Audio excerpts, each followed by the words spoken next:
பெரிய கட்சி, புரட்சி தலைவர், புரட்சி தலைவி. சரி, என்ன பிரச்சனை உங்களுக்கு? இல்லைங்க, அதிமுகவுக்கு தாங்க பிரச்சனை. என்ன உங்களுடைய பிரச்சனை என்ன சொல்லுங்கள், அதுக்கப்புறம் அதிமுக பிரச்சனைக்கு வருவோம். உங்கள் பிரச்சனை என்ன? அதில் நீங்கள் எப்படி சொல்கிறீங்க இப்போவே கூட்டணி பேச்சுவார்த்தைகள் நடத்துவாங்க, இல்லை கூட்டணி இந்த கட்சி வரும் அந்த கட்சி வராது? நான் சொல்கிறேன் உங்களுக்கு, இந்த தமிழக வெற்றி கழகம் அப்படின்ற கட்சி 80 இடங்களை கேட்டுக்கொண்டிருக்கிறது அதிமுகவிடம் அப்படின்னு சொல்லிட்டு தினமலரில் செய்தி போடுறாங்க. சரியா? இந்த தினமலரில் இப்படி செய்தி போட்டது தவறு, உண்மைக்கு புறமான தகவல் அப்படின்னு சொல்லிட்டு அவங்க தெரிவிக்கிறாங்க. நாங்கள் கூட்டணி பேச்சுவார்த்தையை நடத்தலை. அரசியல் அறிவு புரிந்த, குறைந்தபட்ச பொது அறிவு புரிந்த யாருமே இதை ஏற்றுக்க மாட்டாங்க. அரசியல் அனுபவம் இல்லைன்றதுனால கொஞ்சம் சீக்கிரமா அந்த மாதிரி பேசிட்டாரு. அவர் பேசினாரு, நீங்க தானே சொல்றீங்க. அவர் பேசினாரா?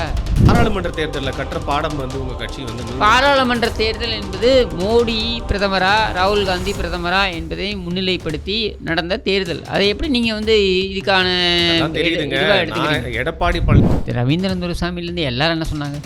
ஒரு இலை பன்னீர்செல்வம், ஒரு இலை எடப்பாடி. எடப்பாடி பழனிசாமி விஜயிடம் ஏமாறக்கூடாதுன்னு சொன்னவர் இப்போ அப்படியே மாற்றி விஜய் எடப்பாடி பழனிசாமியிடம் ஏமாறவில்லை அப்படின்னு எப்படி அப்படி மாற்றி மாற்றி பேசுகிறீங்க? யூடியூப்ல என்ன எடுத்துக்கோங்க. பாஜக நாங்கள் திமுகவுக்கு எதிரானவர்கள்னு படம்லாம் காமிச்சாங்க. கடைசியில் என்னாச்சு? கருணாநிதி சமாதியில் போய் தயிர் வடை தானே வச்சாங்க. ராஜ்நாத் சிங் என்ன பண்ணார்? இந்த கருணாநிதியெல்லாம் கலைஞர்னு சொல்லி, இந்த கருணாநிதியை கலைஞர் மாதிரி ஒரு தலைவர் இல்லைன்னு சொல்லி ஒரு கூலிங் கிளாஸை மாட்டிக்கிட்டு இவனுக்கு படம் தானே பார்த்துக்கிட்டு இருந்தானுங்க. அதோட முடிஞ்சு போச்சு. வணக்கம் இடமலம் நேயர்களே. அதிமுக அப்படிங்கிற கட்சிக்கு பார்த்தீங்கன்னா என்னைக்கு விழிவு காலம் பிறக்க போகுது அப்படிங்கிறது தான் இன்னைக்கு நம்மளோட தலைப்பாக இருக்க போகுது. அதை குறித்து தான் கிஷோர் கே சாமியல் கிட்ட நேரத்தை இதுக்கு மேலே வீணடிக்காமல் கேள்விலாம் கேட்டு தெரிஞ்சுக்க போகிறோம். வணக்கம். வணக்கம். நீங்கள் நிறைய படங்கள்லாம் பார்க்க மாட்டீங்க, பட் நிறைய மீம்ஸ்லாம் பார்ப்பீங்கன்னு தெரியும். ஒரு படத்தில் வடிவேல் பஸ்ஸில் உட்காந்துருப்பான். இப்போ கீழே இருக்க மல்லிப்பூ கொடுப்பான். அப்போ அப்படியே ஒரு மூக்கை மூடிப்பார். அந்த மாதிரி இன்னைக்கு அந்த மல்லிப்பூவோட நிலைமை தான் அதிமுகவுக்கு வந்திருக்கு அப்படின்னு பார்த்துருக்கீங்களா? அந்த மீம் உங்களுக்கு புரியும்? இப்போ நீ பார்த்துருக்கியாப்பா இந்த மீம்? அப்பா அப்போ உங்களுக்கு புரியும்னு நினைக்கிறேன். இப்போ ஒரு குழந்தை கட்சி அது கூட அதிமுக ஒதுக்குற அளவுக்கு ஒரு அரசியல் தீண்டாமை அதிமுக மேலே எல்லாருமே பண்ணுறாங்க அப்படின்னு நினச்சா நிஜமாவே ஒரு நியூட்ரலான ஒரு பாயிண்ட் ஆஃப் இருந்தாலும் எனக்கு மனசு ரொம்ப வலிக்குது, வருத்தமாக இருக்குது. அவ்வளோ வலிக்குது? இல்லைங்க, எவ்வளோ பெரிய கட்சி, புரட்சி தலைவர், புரட்சி தலைவி. சரி, என்ன பிரச்சனை உங்களுக்கு? இல்லைங்க, அதிமுகவுக்கு தாங்க பிரச்சனை. என்ன உங்களுடைய பிரச்சனை என்ன சொல்லுங்கள், அதுக்கப்புறம் அதிமுக பிரச்சனைக்கு வருவோம். உங்கள் பிரச்சனை என்ன? அதில் ஏங்க நான் நிஜமாவே கேட்குறேன், உங்களுக்கு புரியவே இல்லையா? தேர்தல் நெருங்கிட்டு இருக்கு. ஏற்கனவே தேர்தல் எங்கெங்க நெருங்குது? 1.5 வருஷம் இருக்குங்க தேர்தலுக்கு. அதாவது திமுக தங்களோட வேலையை ஆரம்பிச்சிட்டாங்க, அதிமுகவும் ஆரம்பிச்சிட்டாங்க அப்படின்னு நீங்களே தான் சொன்னீங்க கடந்த வாரம் ஒரு பேட்டியில். நீங்களே சொன்னீங்க அண்ணா திராவிட முன்னேற்ற கழகம் அவங்களுடைய தேர்தல் வேலையை அவங்களுடைய கட்சி சார்ந்து ஆரம்பிச்சிருக்காங்க. கூட்டணி பேச்சுவார்த்தையை எப்படிங்க எந்த கட்சியுமே நடத்தாதுங்க. திமுகவும் இந்த கூட்டணி பேச்சுவார்த்தையை நடத்த மாட்டாங்க இப்போது. சரியா? 1.5 ஆண்டுகள் இருக்குது தேர்தலுக்கு.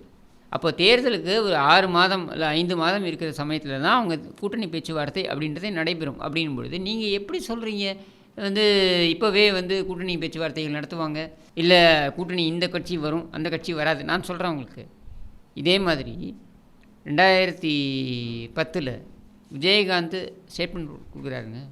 பண்ருட்டி ராமச்சந்திரன் ஸ்டேட்மெண்ட் கொடுக்குறாரு. என்ன தெரியுமா?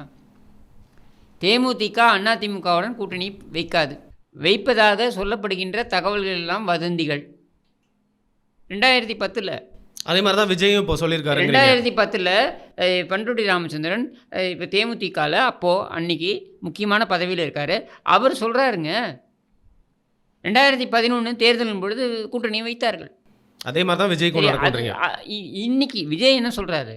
நீங்கள் தினமலரில் ஒரு செய்தி வருது என்னென்னா தாவேகா, அதாவது அவருடைய கட்சி தமிழக வாழ்வுரிமை கட்சி, அது என்ன தமிழக வெற்றி கழகம் தமிழ், அது கூட தெரியல பார்த்தீங்களா? உங்களுக்கு இப்போ கூட்டணி இல்லை அப்படின்னு சொன்னா வன்மம் எப்படி வெளிப்படுது பாருங்க. அப்படி இல்லைங்க, எனக்கு தெரியலன்னு தான் நான் சொல்கிறேன். தமிழக வெற்றி கழகம், இந்த தமிழக வெற்றி கழகம் அப்படின்ற கட்சி 80 இடங்களை கேட்டுக்கொண்டிருக்கிறது அதிமுகவிடம் அப்படின்னு சொல்லிட்டு தினமலரில் செய்தி போடுறாங்க. சரியா? இந்த தினமலரில் இப்படி செய்தி போட்டது தவறு, உண்மைக்கு புறமான தகவல் அப்படின்னு சொல்லிட்டு அவங்க தெரிவிக்கிறாங்க. நாங்கள் கூட்டணி பேச்சுவார்த்தையை நடத்தலை. நாங்கள் எங்களுடைய கட்சியை, ஏன்னா அவருடைய மாநாட்டிலே அவர் என்ன பேசியிருக்காரு? என்னுடைய கட்சி ஒரு ஒரு சிறு குழந்தை, அந்த கட்சி அதுவாக வளரட்டும், அதற்கு மக்களுடைய ஆதரவு என்பது முழுமையாக கிடைக்கட்டும் அப்படின்னு தான் அவர் பேசியிருக்காரு. என்கிற நிலையில் நாங்கள் கூட்டணி பேச்சுவார்த்தை நடத்தினோம் அப்படின்ற ஒரு செய்தியை நீங்கள் எப்படி வெளியிடுறீங்க? ஒரு பக்கம் திமுகவுடைய கூட்டணி கட்சிகள் நாங்கள் அந்த கூட்டணியில் தான் இருக்கிறோம், அந்த கூட்டணியில் தான் இருக்கிறோம் அப்படின்னு சொல்ல வைக்கிறீங்க. இன்னொரு பக்கம் அதிமுகவுடன் யாரும் கூட்டணிக்கு வரவில்லை அப்படின்னு எஸ்டாப்ளிஷ் பண்ண பார்க்குறீங்க. அதிமுக யாரையும் கூப்பிடலையே. அதிமுக கூட்டணிக்கு எப்போ கூப்பிடும்? தேர்தல் வரும்போது தானே கூப்பிடும். இப்போ யாராவது வருவாங்களா? இப்போ யாராவது போய் கூட்டணி பேச்சுவார்த்தை நடத்துவாங்களா? அதாவது அரசியல் அறிவு புரிந்த, குறைந்தபட்ச பொது அறிவு புரிந்த யாருமே இதை ஏற்றுக்க மாட்டாங்க. விஜய்க்கு அரசியல் அனுபவம் இல்லைன்றதுனால கொஞ்சம் சீக்கிரமா இந்த மாதிரி பேசிட்டாரு. அவர் பேசினாருன்னு நீங்க தானே சொல்றீங்க. அவர் பேசினாரா? விஜய் பேசினாரா? விஜய் சொன்னாரா? தினமலரில் வந்துச்சு. அவர் பேசினாரா? என் கேள்வி என்னென்னா, அரசியல் அறிவு பொது அறிவு இருக்கக்கூடிய யாருமே இதை பண்ண மாட்டாங்க. எப்படிங்க நீங்கள் ஒரு தேர்தலுக்கு 1.5 ஆண்டுகள் இருக்கும் பொழுது நீங்கள் இப்போ பேசுவீங்களா? இப்போ பேசினா நான் என்ன சொல்கிறேன், நான் அதிமுகவுடைய சார்பு நிலையில் இருக்கேங்க, சரியா? அதை தள்ளி வச்சுருவோம். தள்ளி வச்சுட்டே சொல்கிறேன் நான், எந்த கட்சியாகனா இருக்கட்டுமே, இப்போ பேசினா என்ன ஆகும்? இப்போ அதிமுக கூட்டணிக்காக பேசுதுன்னே வச்சுப்போமே, அதிமுக வீக்னஸை காமிக்குதுன்னா டெஸ்பரேட்டாக இருக்குது அப்படின்ற மாதிரி தான் ஆகும், சரியா? அதே மாதிரி விஜயோடைய கட்சி இப்போ பேசுதுன்னு வைங்க கூட்டணிக்காக, அவங்களுடைய வீக்னஸை காமிக்கிற மாதிரி தான் ஆகும். எந்த கட்சியுமே இப்போ பேசாதுங்க கூட்டணிக்காக. எல்லாருமே தேர்தலுக்கு ஒரு 6 மாதங்கள் 4 மாதங்கள் 5 மாதங்கள் அந்த காலகட்டத்தில் தான் பேச ஆரம்பிப்பாங்க. இப்போ யாருமே பேச மாட்டாங்க. நீங்கள் இப்போ யாரெல்லாம் பேசுகிறாங்கன்னு சொல்கிறாங்களோ இதெல்லாம் மீடியா ஹைப் பண்ணுறாங்க. எதுக்கு? மீடியாவுக்கு கண்டென்ட் இல்லை. 2 விஷயந்தான். ஒன்று, அரசாங்கத்துக்கு எதிராக நீ பேசணும், அரசாங்கத்துடைய பிரச்சனைகள்லாம் எடுத்து பேசணும். நீ அது பேசுகிறதுக்கு உனக்கு துப்பு இல்லை, வக்கில்லை, இந்த மீடியாக்களுக்கு வக்கில்லை. அப்போ என்ன பண்ணணும்? அதிமுகவில் பிரச்சனை, அதிமுகவில் குழப்பம்னு உருட்டலாம். அது எவ்வளோ நாள் உருட்ட முடியும்? 3 வருஷமாக உருட்டிட்டு இருந்தீங்க, இன்றைக்கி உருட்ட முடியாது. ரொம்ப தெளிவாக சொல்லிட்டார் எடப்பாடி பழனிசாமி, நான் தான் பொதுச்செயலாளர், என்னை மீறி அவனும் கிடையாது, வெளியில் அவனையும் நான் ஏற்றுக்க முடியாது அப்படின்றதையும் தெளிவுபடுத்திட்டார். ஸோ முடிஞ்சு போச்சு அந்த கதை. இனிமேல் அதை உருட்ட முடியாது அப்படின்னும் போது என்ன பண்ணுறாங்க? உடனே அதிமுகவுடன் யார் கூட்டணியில் இருப்பார்கள்? அது எப்படி இப்போ முடிவாகும்? அதுக்கு 1 வருஷம் இருக்குது. நீங்கள் இதே டிபேட்டை நீங்கள் எங்கிட்ட கேட்குறீங்க. நீங்கள் Varun is asking the same question November 2025 அப்படின்னா நான் அப்போ சொல்லலைன்னா நீங்கள் சொல்லலாம். நீங்கள் மழுப்புறீங்க, உங்களுக்கு பதில் சொல்ல முடியல, உங்கள் கட்சியோட யாரும் வரத்து தயாராக இல்லை அப்படி நீங்கள் அன்றைக்கி சொல்கிறீங்கன்னா நான் ஏற்றுக்கிறேன். இன்றைக்கி எப்படி நீங்கள் அந்த முடிவு எடுப்பீங்க? இல்லை, பாராளுமன்ற தேர்தலில் கற்ற பாடம் உங்கள் கட்சி பாராளுமன்ற தேர்தல் என்பது மோடி பிரதமரா ராகுல் காந்தி பிரதமரா என்பதை முன்னிலைப்படுத்தி நடந்த தேர்தல். அதை எப்படி நீங்கள் இதுக்கான தெரியுதுங்க.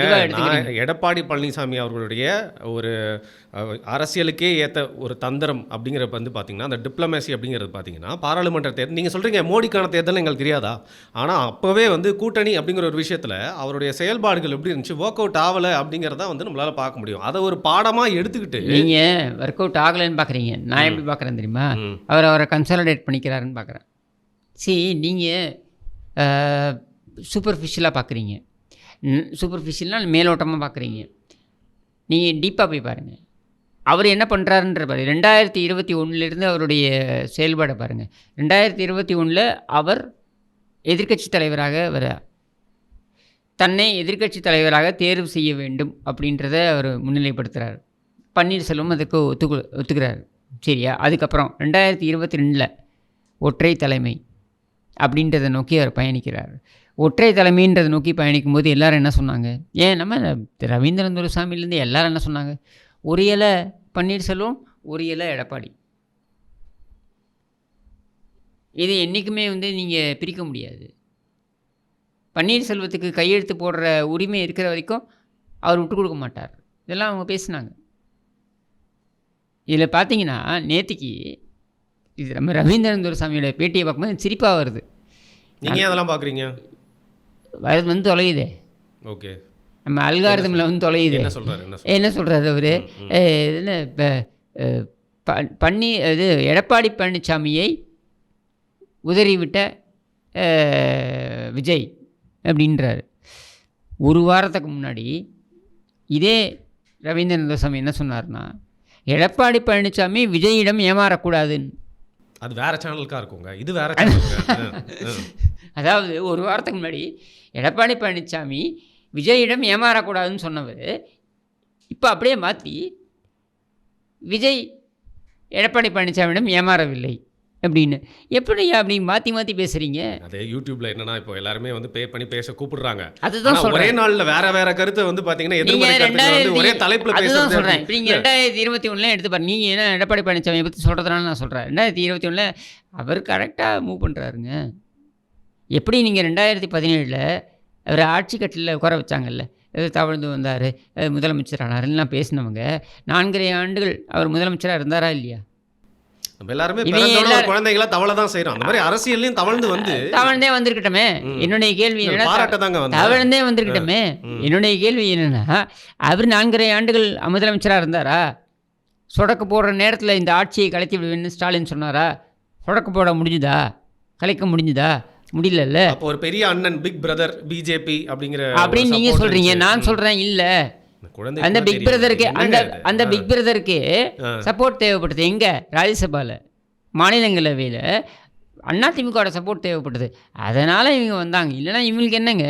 நீங்க ஒரு அரசியல் கட்சி இன்னொரு அரசியல் கட்சி சும்மா சப்போர்ட் பண்ணணும்னு நினைக்கிறீங்களா? இல்ல, அந்த பிக் பிரதர் தான் இப்போ தினமலர் மூலியமா சில வேலைகள்லாம் பார்த்துட்டு இருக்கு. தாராளமாக பண்ணிட்டோம். யார் வேண்டாம்னு சொன்னது?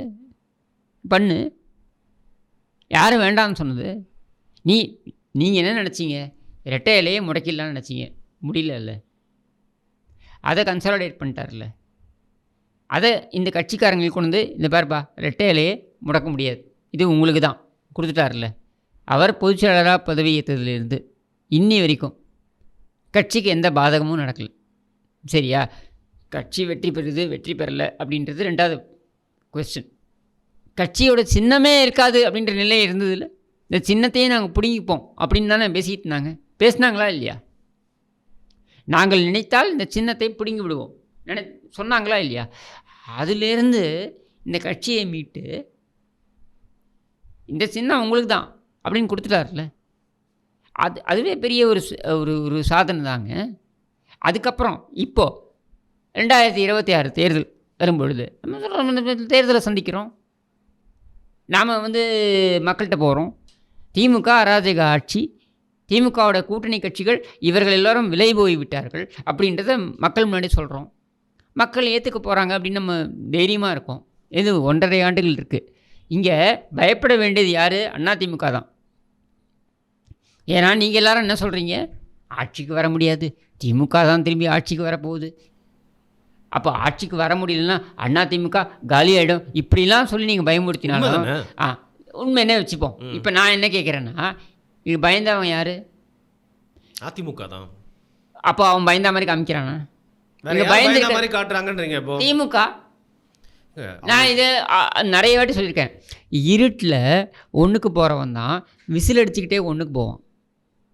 அதான் திமுக பண்ணிகிட்ருக்கு.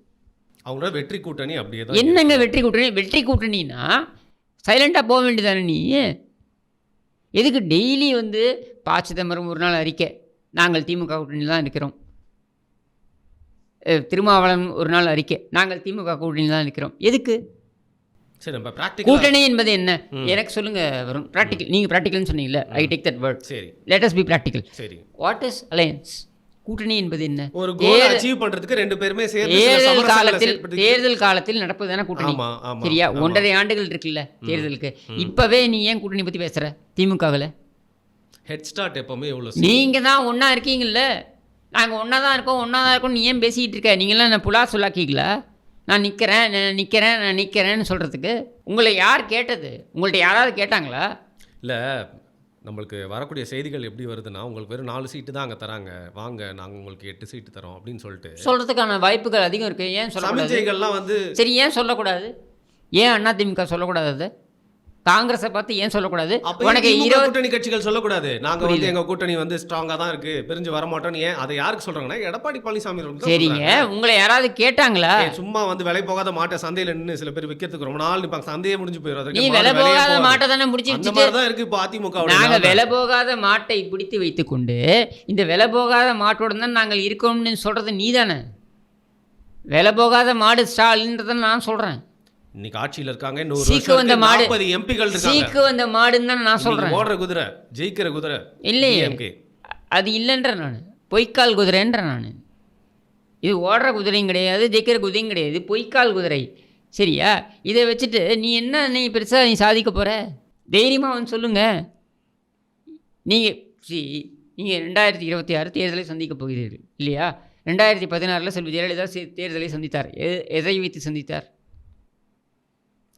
அம்மா உணவகம், அம்மா உப்பு, அம்மா சிமெண்ட், தாலிக்கு தங்கம், இத்தனையும் நான் செய்திருக்கிறேன், இந்த மக்களுக்காக நான் செய்திருக்கிறேன், அதனால் நான் மக்களை சந்திக்கிறேன்னு சொன்னாங்கல்ல. 234 தொகுதியிலையும் ரெட்டலை தான் நிற்கும். சந்திச்சாங்களா? நீ நிற்கிறதுக்கு தயாராத மாதிரி. இதையெல்லாம் நான் மக்களுக்கு செய்திருக்கிறேன், இதனால் நான் இந்த மக்களை வந்து சந்திப்பேன், நிற்கிறதுக்கு நீ தயாரா? இல்லையே. இல்ல நீங்க சொன்ன மாதிரி இதுக்கு இன்னும் 1 வருஷம் இருக்கு. என்னென்ன விஷயங்கள்லாம் அவங்க சொல்லி இப்போ மட்டும் 1 வருஷம் இருக்குன்னு போயிடுவீங்க இல்லையா? இல்ல நான் விஜயை பத்தி கேட்க வந்தேங்க. இறுதியா ஒரே ஒரு கேள்வி. நம்ம லெட்ஸ் பிரேக் த பை. இப்போ விஜய் அப்படிங்கிறவர் பார்த்தீங்கன்னா திமுகக்கு எதிராக தான் வந்து வராரு. அப்படி இருக்கிறப்போ வந்து திமுகக்கு எதிரான வாக்குகள் தான் வந்து அவருக்கு போகும். ஸோ திமுகக்கு எதிரான வாக்குகள் அப்படின்னா அது அதிமுகக்கு போயிட்டு இருக்க வாக்குகள் தான் வந்து பெரும்பாலும். தவறா புரிஞ்சுக்கிறீங்க. எப்படி இல்ல தவறா புரிஞ்சுக்கிறீங்க. நான் சொல்றேன். சொல்லுங்க. அதாவது விஜய்க்கு எல்லா கட்சியிலுமே ரசிகர்கள் இருக்காங்க. சரியா? இப்போ விஜய்க்கு வாக்களிக்கக்கூடியவர்கள் என்பவர்கள் திமுகவுக்கும் வாக்களித்தவர்களும் இருப்பாங்க. ஆனா ரொம்ப சரியா? திமுக எதிர்ப்பு வாக்குகள் நீ எப்படி முடிவு வரீங்க? ஏன்னா நீ திமுகவை கடுமையாக எதிர்த்திருக்கிறாயா அப்படின்ற கேள்வி வரும். இப்போ நீ திமுக கடுமையாக எதிர்க்கிறனா யாரோட போனோம்? அண்ணா திமுகவோட நீ போனாதான் உனக்கு மதிப்பு. நீ அண்ணா திமுகவோட போகாமல் நான் திமுகவை எதிர்க்கிறேன்னு சொன்னேன், எவனும் உன்னை மதிக்க மாட்டான். இப்போ உதாரணத்துக்கு சொல்கிறேன், தனியாக ஒரு நிற்கிறாரு அப்படின்னா திமுக தானே சாதகமாக. அதுதாங்க நான் சொல்கிறேன். உதாரணத்துக்கு நான் சொல்கிறேன்னு, இப்போ உதாரணத்துக்கு அண்ணாமலையை எடுத்துக்கோங்க, பாஜகவை எடுத்துக்கோங்க. பாஜக நாங்கள் திமுகவுக்கு எதிரானவர்கள்னு படம்லாம் காமிச்சாங்க. கடைசியில் என்னாச்சு? கருணாநிதி சமாதியில் போய் தயிர் வடை தானே வச்சாங்க. ராஜ்நாத் சிங் வந்து என்ன பண்ணார்? இந்த கருணாநிதியெல்லாம் கலைஞர்னு சொல்லி, இந்த கருணாநிதியை வந்து கலைஞர் மாதிரி ஒரு தலைவர் இல்லைன்னு சொல்லி ஒரு கூலிங் கிளாஸை மாட்டிக்கிட்டு இவனுக்கு வந்து படம் தானே பார்த்துக்கிட்டு இருந்தானுங்க. அதோட முடிஞ்சு போச்சே, உன் கதை அதோட முடிஞ்சு போச்சே. அப்போது கேள்வி என்னென்னா, திமுக அகற்றப்பட வேண்டுமா வேண்டாமா?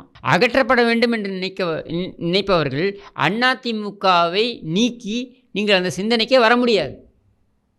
அப்போ அதிமுக என்ற அந்த அந்த அந்த நேர்கோட்டில் தான் நீங்கள் வந்து ஆக வேண்டும்.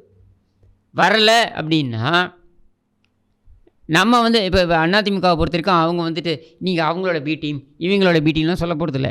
நீ வரலை அப்படின்னா உன்னை மக்கள் நம்ப மாட்டார்கள். இதுதான் நிதர்சனமான உண்மை. ஓகே, இந்த பேரலையில் வந்து அந்த புதிய கட்சியும் காணாமல் போயிடும் அப்படிங்கிறதா உங்களோட ஸ்டேட்மெண்ட். நான் அப்படி சொல்லலை, நான் அப்படி சொல்லவே இல்லை. நான் சொல்ல வருது என்னன்னா, நீங்கள் தாராளமாக நீங்கள் உங்களுடைய கட்சியை வளருங்க, நீங்கள் நல்லா வாங்க, அதெல்லாம் நான் இல்லைன்னு சொல்ல மாட்டேன். ஆனால் திமுக அகற்றப்பட வேண்டும். திமுக அகற்றப்பட்டால் தான் ஜனநாயகம் காக்கப்படும். அப்பொழுதுதான் உங்களுடைய கட்சியும் தழைக்க முடியும். அப்படி ஜனநாயகம் காக்கப்பட வேண்டும் என்றால் நீங்கள் ஒரு குடையின் கீழ் வர வேண்டும். அந்த குடை எந்த குடை என்றால் அது அனைத்து அண்ணா திராவிட முன்னேற்ற கழகம் என்ற குடை தான் அப்படின்னு நான் சொல்கிறேன். ஓகே, ஜெயக்குமார் அவர்கள் சொன்ன மாதிரி நீங்களும் வந்து அதே கருத்தை தான் சொல்லியிருக்கீங்கன்னு நினைக்கிறேன். மிக்க நன்றி உங்களோட விடைகள்.